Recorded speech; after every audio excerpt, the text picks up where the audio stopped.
Boa noite, igreja. Bem-vindos a esta noite Kingdom Builders.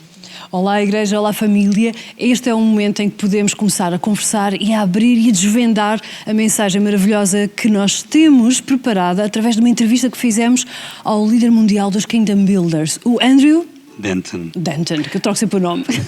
Fiquem connosco, as nossas redes sociais estão ativas, estamos a transmitir para todas as plataformas, o chat está aberto, conversem connosco, sintam-se à vontade.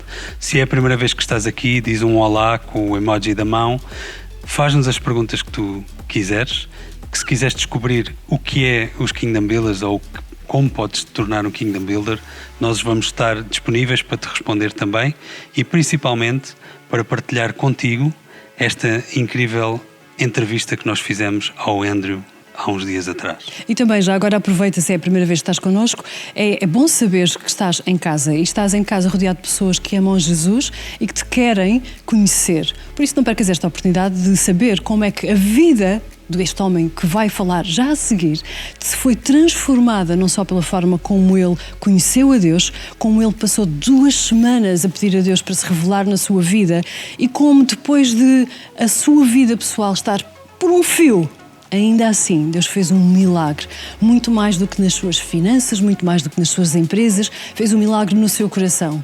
E se hoje precisas de um milagre no teu coração, e às vezes nós precisamos de milagres na nossa vida, esta é a altura certa para ouvir a história de alguém que está a mudar o mundo porque tem Jesus no seu coração. Então, olha, esta é a altura certa para ir buscar, eventualmente, se calhar, um caderno e uma caneta, ou um lápis se preferires, e tirar as notas, porque não só é um testemunho maravilhoso, como também existem lições que podem ser aplicadas a qualquer área da nossa vida e assim o nosso coração vai ficar mais perto e mais próximo e mais parecido com o de Jesus. É um bom desafio, não achas? Vamos também saber o que o levou a escrever este livro, o seu primeiro livro, e de como este canalizador australiano fez um percurso de vida incrível até chegar a milionário, mas manteve o espírito e a humildade de como começou. E sabem, o que é curioso aqui nesta história, muito mais do que é que ele tem, é quem ele é e da forma como isso impactou a sua igreja. Então, se calhar, o que realmente Deus quer é o teu coração. Então, por que não abris o teu coração à mensagem que o Andrew tem para partilhar connosco? Fica connosco então. Até já. So, Andrew, I have your amazing book here. And guess what? I'm stuck with the last sentence that you wrote. The last sentence? The last sentence. You wrote, let me just be a spoiler, that God is waiting for me, for you, for all of us, because God is waiting on you. What does it mean for you, this sentence? You know, God's a gentleman. God will never force himself on you. We self-identify. We make the choice to go all in for God. And so no one can ever be forced. You can't hold a gun to someone's head to make them go all in with God. It's an individual choice. But when we put our hand in the air and we self-identify and we say, righto, God, I'm in, he promises to grab hold of our hand and never let us go and never let us fall. And he'll always guide our path.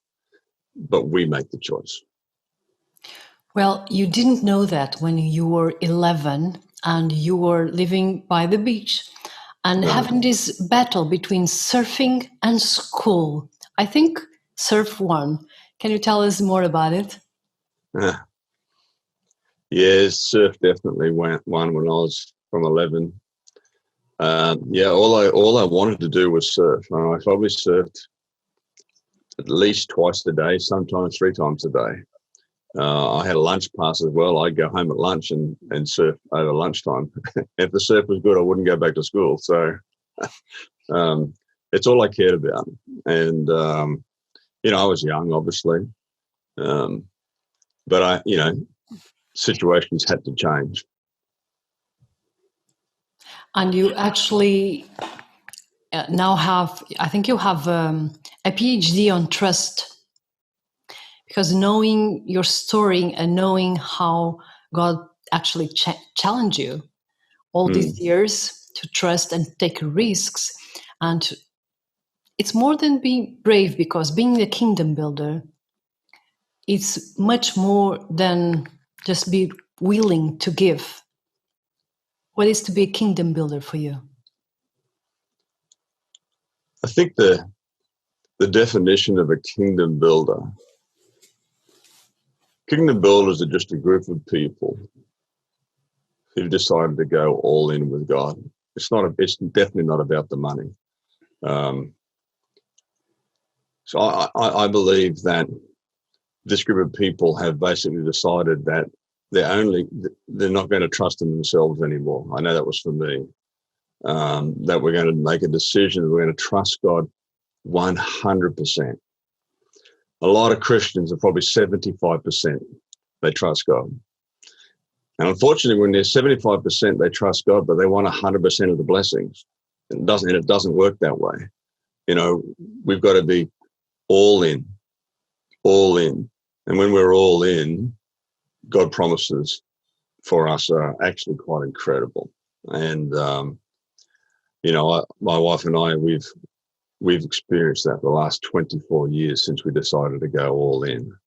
And not just myself, but I've met many, many, many, many people over the last probably 7-8 years that I've been traveling around the world speaking about kingdom builders who have made that decision to actually trust God.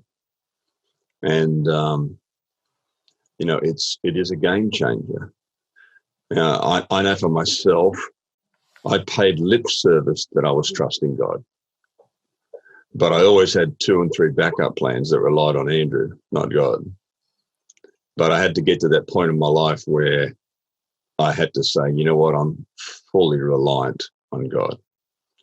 It's an exciting way to live, Sarah. Very exciting way to live. I love it. It's great. Of course, now you already lived your story and you're in a half path, probably. But when you were around 15, 16, you met Susan, a woman, a beautiful bride that made you a question. Can you tell us, do you remember that question? A powerful question.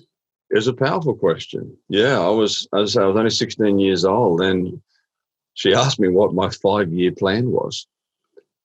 And I didn't even know what a 5-year plan was at all, And I'm only 16. That's a third of my life at that point, She said, what are your dreams and goals for the future? I didn't have any.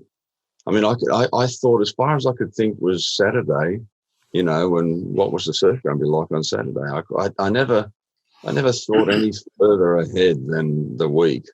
I grew up in a Pentecostal church. My father, a pastor, growing up in the 60s and 70s.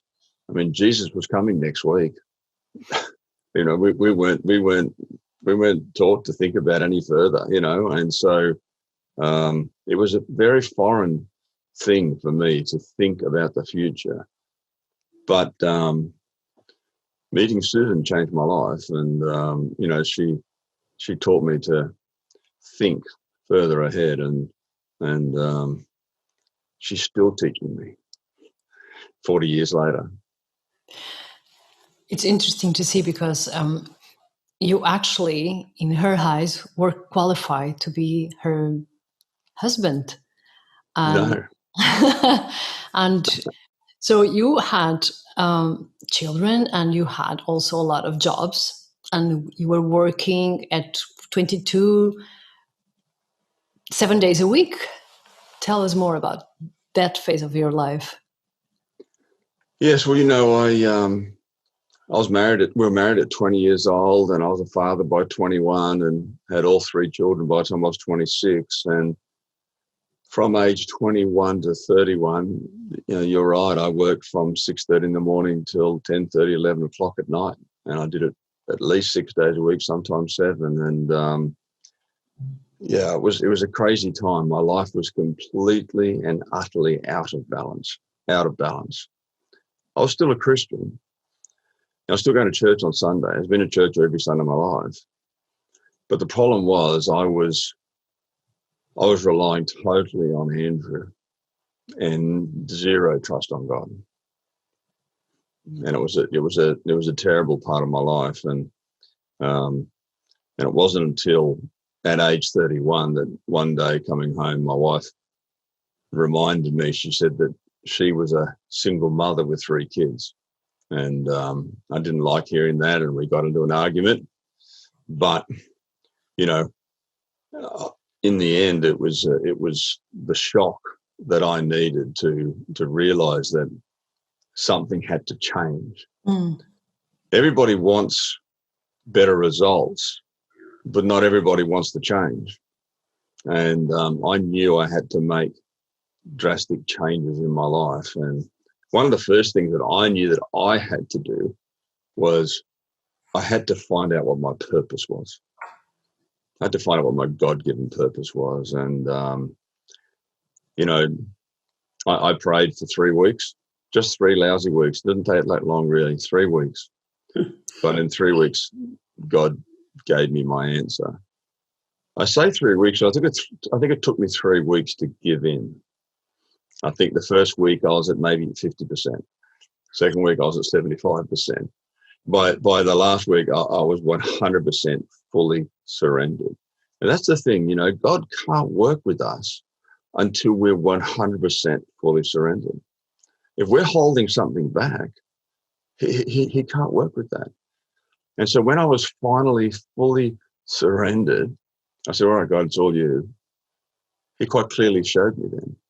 Yeah, and you know that back then at age 31, I found out that my purpose in life was to finance the kingdom. And what happened? I mean, did you see an angel? No. I listened to my pastor. Well, almost. Almost an angel. Yeah, Pastor Brian Houston preached a message, and basically, you know, it's when he came up with the concept of what we know today as kingdom builders, and it just clicked instantly for me that this was who I was. You know, I had no clue how I was going to do any of that, but my spirit was open to that. You know, because I'd spent that 3 weeks prior literally down on my knees crying out to God, that you know, I was open to hear from the Holy Spirit, and it changed everything. I can honestly tell you, you know, Sarah, that, you know, I've never worked another day in my life since I found out my purpose. Everything I do now is about that, and it's changed everything, and it was a great day. You then start your path of trust, I believe, and you have a chapter in your book And the title is, it's a ministry of what? Yeah. And actually, I made also the same question. I mean, let's face it. We are not playing an instrument. We are not singing. I mean, if I could sing, I could apply to be a singer in Hillsong. I mean, I could be famous, Then I could be a multimillionaire. I don't know. But then you told me about this strange thing, that about attitude. Remember? Yeah, look, I always thought that, to be in ministry, you had to be a pastor, and growing up a pastor's son, that's the last thing that I wanted to be, was a pastor, But it's funny, when I was 21 years old, I actually had a prophecy over me that the mantle for ministry that was on my father and my grandfather, who was also a pastor, was also on me. But the ministry that I would do, not everyone would do. And at the time, that really was frustrating, because I thought, what are you talking about? That's crazy, All these years later now, I see that that's clearly, that's exactly what I am, that I am in ministry. As I said earlier, I've never worked another day in my life since. I know what it means is that when you find out your purpose, and that's being then on mission, then it truly means everything you do now revolves around that. Now, you say everything? Yeah, everything. So this morning I was up just after 5 a.m. this morning, and I've been to the gym and I've worked out, and you say, well, what's that got to do with mission and purpose? Well, I know this. I got lots to do, and to do it, I need to be fit and healthy. And so me going to the gym and working out is about being on purpose. When I take my wife out on a date and we go out for dinner somewhere, and you say, well, that can't be about being on ministry, being on purpose. Yes, it is, because I know I've got to have a strong marriage, and I've got to prioritize time to my wife, to our relationship, because if there's any way the devil's going to take out my ministry, it would be by getting me divorced. And so whether it's, we're working directly in our business, getting ourselves fit, spending time with our children, basically everything I do now is about that, having that attitude towards, I'm on purpose, I'm on mission, this is who I am now. And it's a great thing. It's a great way to live your life. You made this decision on your knees, I believe, and then you start doing something different, because you were working hard, and nevertheless you were already in Hillsong Church, I believe. Yes. So, it was not a moment of seeing the light and seeing God and having this amazing revelation moment. You knew God, not in this way. What's the difference, and how that impacts your personality and who you are? It was a real shift. There's a real shift from in to all in. I've been a Christian pretty well my whole life. All in, though, was that 100% trust in God. I worked those long, ridiculous hours. To be blunt, because I didn't trust God. I stopped working. That first year, especially, I worked a third less than I did the year before. And we'd committed, obviously, to giving money that year that we'd never done previously. And yet here I was. We actually made more money that year than the year before, and I worked a third less. And it it played tricks with me. It was like, this can't be. But what it was because we took that faith step to actually trust God. And I, rather than working that extra, longer hours, I actually spent time with my family. We took some holidays, I spent more time with my wife, and, I actually got some proper rest and everything. And we made more money, and that just blew my mind. And because it was that first time that I let God take control. And it's a shift. It's a shift. You said, you wrote also in your book, so now it's not hard to write a check. So it's not hard to sacrificially give. It's not hard to challenge others to do the same now. Mm. But I remember that story where you had your nails stuck in the check. Yeah. Well, because it was that first $5,000 that we gave 24 years ago. It was the first time that we'd sacrificially given. My wife and I had always been tithers our entire life. And I thought because I was a tither, I was a generous man. But tithing's not giving. Tithing's just bringing back to God what's already his. The giving starts after that. And that's why 24 years ago, that first check was really stuck in my fingers, because it was so scary. But over the years, God has shown me that with the exact same faith to give that first $5,000, you can give every amount. See, it's actually not about the money. I made it quite clear to people. This is not about the money. This is a heart decision. This is a heart condition. And Pastor Brian talks about the fact that spending is seasonal, but giving is generosity is a lifestyle, and this is who we are. So your business may go up and down, and through COVID, these sort of times, businesses have. God doesn't care how much you give. He just cares that he's got your heart. And so it's never been about the number.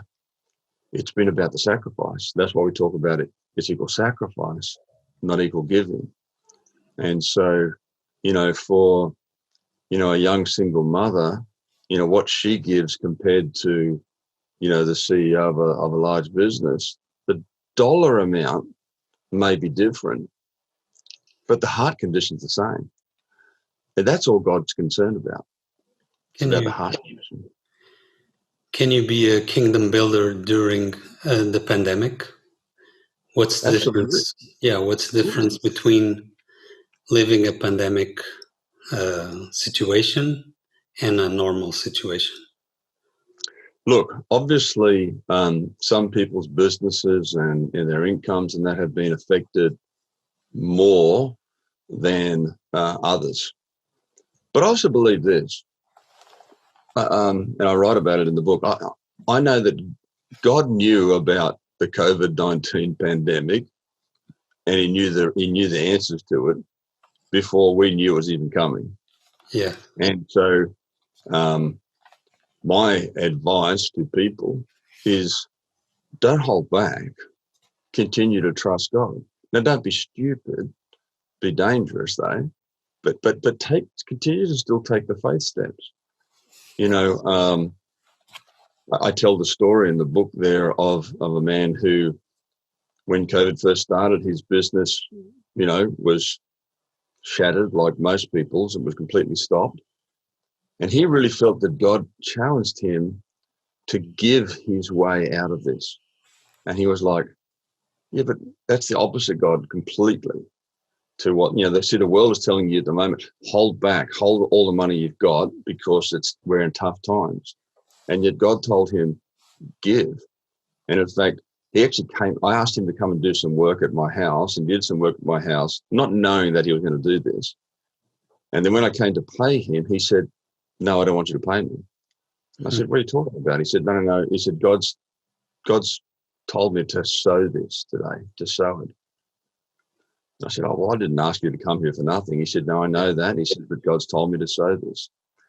on the drive home for him that day after working at my place, he got a phone call from a client he'd been trying to win work off for a long time and had got nowhere.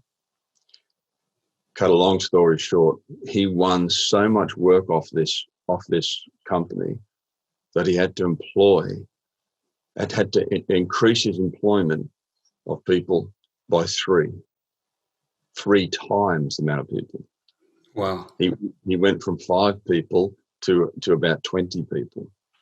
And it's just blown his business up. And so what he believes is that, once again, God told him to take a faith step. It was a faith step to do work at my place and not get paid for it. But God just wanted to see that he was a willing participant. God wanted to see that he was willing to take the step. And I just know that when we take the step, God says, fantastic, I can work with him now. He's trusting me. It's very simple. It's not easy, but it's very simple. But then when we do trust God, he has promised, as I say, when we put our hand up, he's promised that he will guide our path and that we will not fall. And we've just got to trust him. I sit here in front of you today with 24 years now of trusting God like this to say, people, we serve a trustworthy God. He is trustworthy.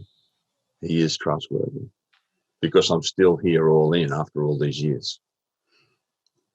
You also wrote in your book that I am a giver. God called me to be a giver. That's it. Simple as that. Yeah. Simple as that. And that's all God called me to do. Just give. Just give. And no strings attached. No, just do it. Exactly. And you also tell about how it's important not to be how it's important to be unoffendable. Unoffendable. Yeah, I'm not even sure whether it's English, Sarah, let alone. I love that word. I remember for the first time we talk about it, I kept that word because it meant so much to me. Yes. Having space in our heart and having space to love.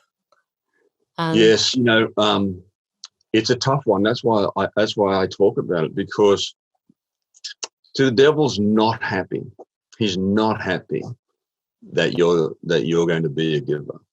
He's not happy about that. And so he's going to do everything he can to distract you and discourage you. And one of the ways that he does it, especially in the church, is he gets people offended. He gets people upset about things. And so, my advice to people is don't get offended. When you get offended, when you get bitter and twisted, all it does is upset you, not what you've been offended at. So it's actually just a waste of energy. It's a total waste of energy, being offended and unforgiving and all those things. It's like you drinking poison, expecting someone else to die from it. It's crazy. And I've seen over the years in church, unfortunately, people get offended and leave church and even lose their faith altogether. And the devil is just laughing at them. He's just had a win. And so what I will say is that you will have opportunity to get offended. I mean, I've been in Hillsong Church now for 29 years. I mean, do you think that I've agreed with every single thing I've ever saw? No. But I'm still here. Why? The fruit. I don't know a church in the world that has seen as much fruit as Hillsong Church.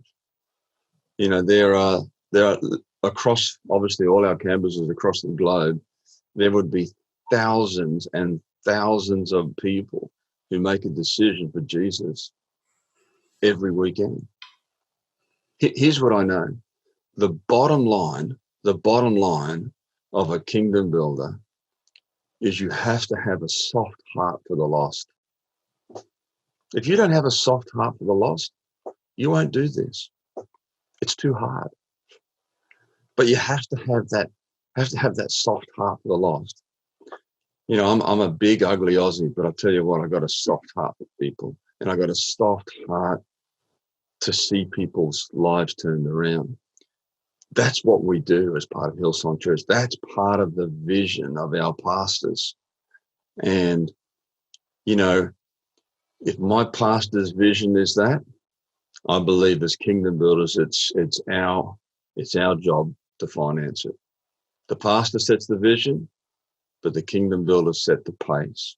We set the pace for how quick we're going to see the pastor's vision come. And if we're living offended, we're not helping the situation. Yeah. At all. Of course. Who can be a kingdom builder? How can we be a kingdom builder? Oh, who can apply to be a kingdom builder? Who can be a kingdom builder? Yeah. That's an easy answer. Anybody. Anybody can be a kingdom builder. I don't care if you're a single mother, if you're in university, if you're the CEO of a large business, or you're a sole trader. It doesn't matter. It's actually irrelevant. It's irrelevant. And in fact, you know, there's no requirement other than putting God first. Matthew 6:33 says, seek first the kingdom and all his righteousness, and all these things will be added to you.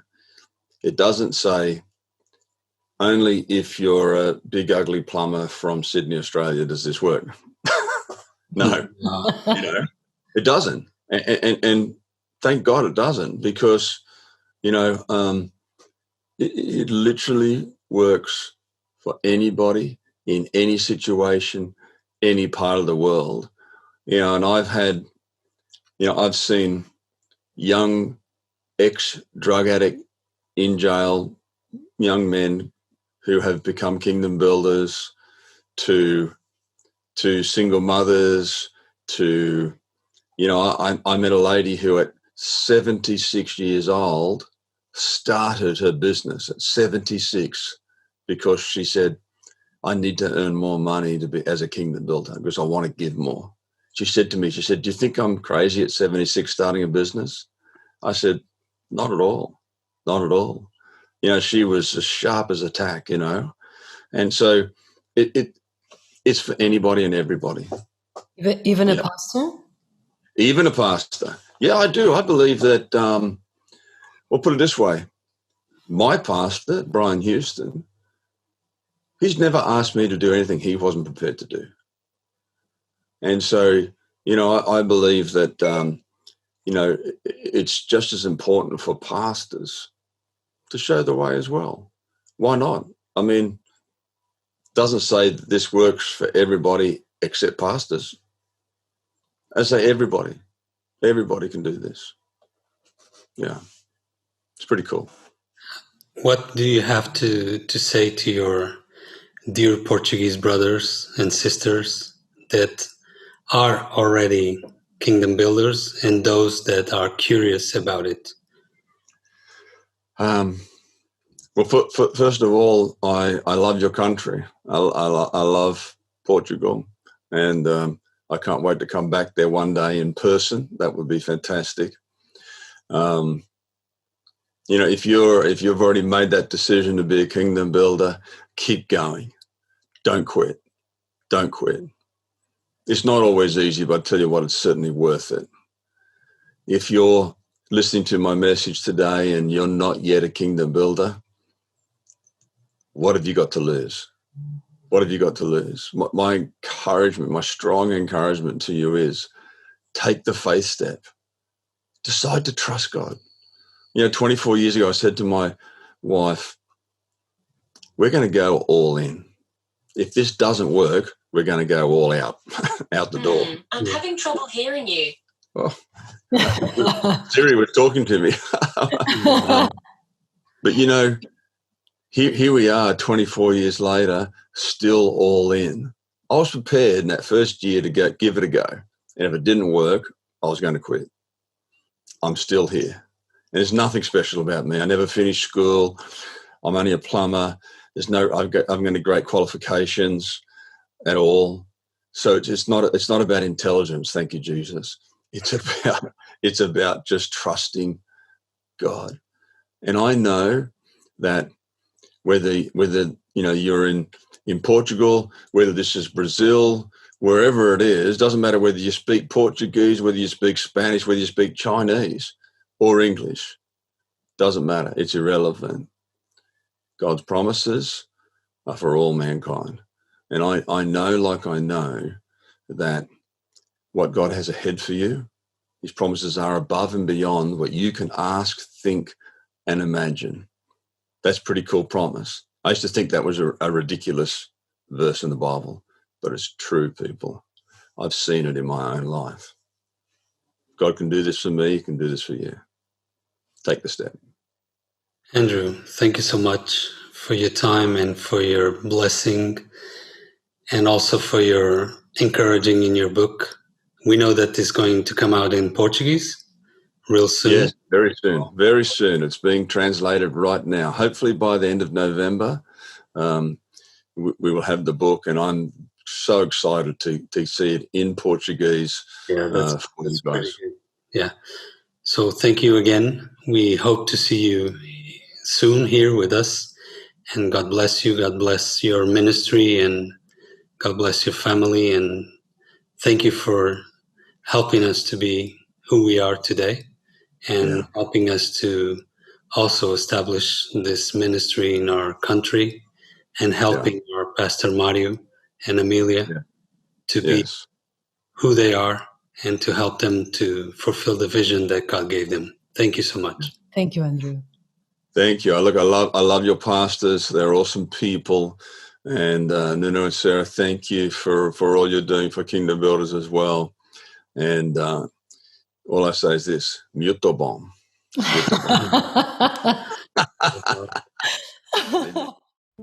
É inacreditável imaginar que o primeiro passo de fé pode ser dado ainda hoje. Esta foi a mensagem que o Andrew trouxe, porque verdadeiramente o que Jesus quer é todo o nosso coração e não apenas uma parte.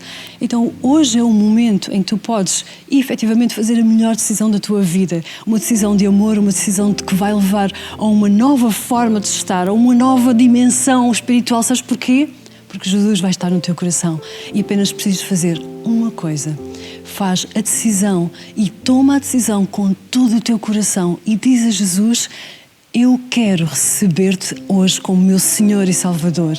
Eu vou fazer uma oração e, se tu quiseres, junta-te a nós, porque este é o momento onde a tua vida vai mudar e a partir de hoje nada vai ser como de antes, porque a promessa de Deus é verdade. Então, se quiseres, podes ficar confortável da forma como tu quiseres. Eu vou fechar os olhos para estar concentrada. Repete a oração comigo, está bem? Senhor Jesus, obrigado porque tu és o meu Deus a partir de hoje. Perdoa os meus pecados e recebe-me como teu filho na tua casa. Eu quero ser o teu filho amado. Obrigada porque o teu filho Jesus morreu na cruz do Calvário e me recebe hoje com todo o seu amor. Em nome de Jesus, eu entrego a minha vida a ti. Amém. Amém. Simples, eficaz, tal e qual como nós conversamos com alguém que amamos e alguém que nos conhece tal e qual como nós somos e ainda assim nos ama de todo o seu coração. Hoje esperamos por um sinal teu, porque não queremos que faças este teu novo caminho sozinho, queremos estar ao teu lado. O que é que podes fazer? Simples. Vais agora ao chat e colocas um emoji da mão, aquela mão. Se encontrares outra, também está tudo bem, porque nós vamos ter contigo e mostrar-te como é que podes fazer este caminho acompanhado. Hoje é um dia de salvação, então não fiques sozinho, mas junta-te a nós e, mais importante do que isso, o teu coração. Dá todas as vezes que forem necessárias, se tu sentires que é necessário, devolve a Jesus todas as vezes que tu achares. E Nuno?